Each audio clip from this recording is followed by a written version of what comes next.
தமிழக வெற்றிக் கழகம் தலைவர் தளபதி திரு. விஜய் அவர்களின் சொல்லுக்கு இணங்க, மக்களை நேசி, மக்களுக்காக சேவை செய் என்பதற்கு ஏற்றாற்போல், தமிழக வெற்றிக் கழகம் தூத்துக்குடி மேற்கு மாவட்டத்திற்கு உட்பட்ட பகுதிகளில் இறந்தவர்களுக்கு குளிர்சாதன பெட்டி, சவப்பெட்டி, சொர்க்க ரதம் இவை அனைத்தும் சமூக ஆர்வலரான அன்னை வி. ஜி. சரவணன் அவர்களின் ஏற்பாட்டில் எந்தவித கட்டணமும் இன்றி சேவையாக வழங்கப்பட்டு வருகிறது.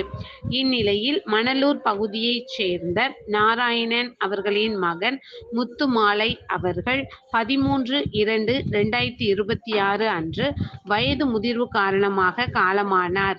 அன்னாருடைய பூத உடலை அடக்கம் செய்வதற்கான ஃப்ரீசர் பாக்ஸ், சொர்க்க ரதம் இவை அனைத்தும் மனிதம் நிலைக்க தமிழக வெற்றிக் கழகம் தூத்துக்குடி மேற்கு மாவட்டம் ஜனநாயகனின் தீவிர ரசிகரான சமூக ஆர்வலர் அன்னை வி. ஜி. சரவணன் அவர்களின் சார்பில் எந்தவித கட்டணமும் இன்றி சேவையாக வழங்கப்பட்டது.